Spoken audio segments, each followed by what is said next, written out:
आज का ये वीडियो बिहार राज्य विद्यालय अध्यापक नियमावली 2023 के अंतर्गत जो बहाली होनी है, उस बहाली में जो टीचर का नियुक्ति होगा, जो उस नियुक्ति में शिक्षकों को कितना वेतन मिलेगा, उनकी सैलरी कितनी होगी, इस बात पे हम डिस्कस करेंगे।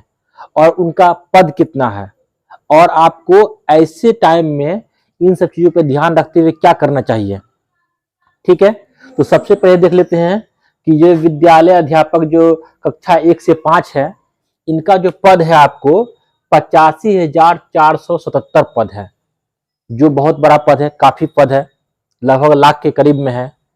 अच्छा है इतना पद, क्योंकि पिछले बार जो छठा चरण हुआ था उसमें भी लगभग समझिए कि लाख के लगभग में थे, 93,000 पद थे, उनमें से 46-47,000 ही पद भर पाए थे। तो 50,000 कम नहीं है, बहुत ज्यादा है और अच्छा है इसमें। लेकिन यही बात आता है, यही अगर इसमें आते हैं मिडिल स्कूल में, यानी कि क्लास 6 से 8 के अध्यापक में, तो इनमें जो पद है ओनली 1,745 है, मतलब कि मात्र 1,745 पद है, जो बहुत कम है, उम्मीद से भी कम। 1,745 तो आपको छठा चरण में जो बहाली हुई थी उसमें एक जिला में था। अगर कुछ कुछ जिला का आप ब्यौरा उठा के देखेंगे, जैसे आप किशनगंज का देख लीजिए, भागलपुर का देख लीजिए, तो 1,745 सिर्फ एक जिला में था। लेकिन यहाँ पूरा बिहार मिला के इतना कम पद है, तो काफी कम है। खैर, कम है तो हम लोग को इस पे फोकस करना है, ये हम लोग के लिए बहुत बेहतर है, अपॉर्चुनिटी है कि इसमें 50,000 पद है, ये ठीक है। ओके, अब आते हैं क्या, ये तो रहा पद कि इतना सीटें हैं, इनमें से आप कितना मतलब कि महिला का होगा, कितना जेंट्स का होगा, ये सब आप अच्छे तरह से जानते हैं। इसको 50% में बांट दीजिए, यानी कि 85,000 है, 85,000 का 50% अगर करते हैं आप, तो लगभग समझिए कि 42,500 है ना। 42,500 जो है महिला शिक्षक नियुक्त होंगी इसमें, और 42,500 पुरुष शिक्षक। ठीक है, तो ये इतने के लगभग में महिला है, इतना पुरुष है, फिर इनमें से भी कैटेगरी वाइज बांटेंगे तो फिर बढ़ते बढ़ते कम हो जाता है। ओके, तो ये सब बात की बात है, जब बीपीएससी क्वालिफाई करेंगे उनके बाद की बात है। लेकिन अभी मेन ये है कि इतना पद है और अच्छे से मेहनत कीजिए लगन के साथ में। अब आते हैं कि इसका कितना सैलरी होगा, कितना आप लोग को इसमें मंथली मिलेगा, जब आपको जॉब हो जाएगी, जब आपकी बहाली हो जाएगी, जब स्कूल जाएंगे, ड्यूटी करेंगे, कितना सैलरी मिलेगी। तो इससे पहले हम आते हैं छठा चरण में, उसका कंपेयर करते हैं।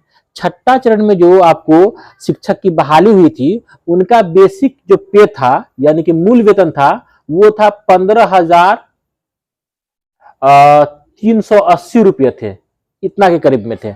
15,380 रुपया मूल वेतन थे छठा चरण के अंतर्गत जो शिक्षक बहाल हुए थे। लेकिन अभी जो बहाल हो रहे हैं उनका मूल वेतन है 25,000, यानी कि 25,000 मूल वेतन है। इसमें डीए, एचआरए, मेडिकल सब मिला करके आपको हो जाता है 37,500, यानी 25,000 मूल वेतन है, उसका जो महंगाई भत्ता है वो 10,500 है, हाउस रेंटिंग जो है वो आपको 1,000 है, मेडिकल आपको 1,000 मिल रहा है, कुल मिल रहा है आपको 37,500।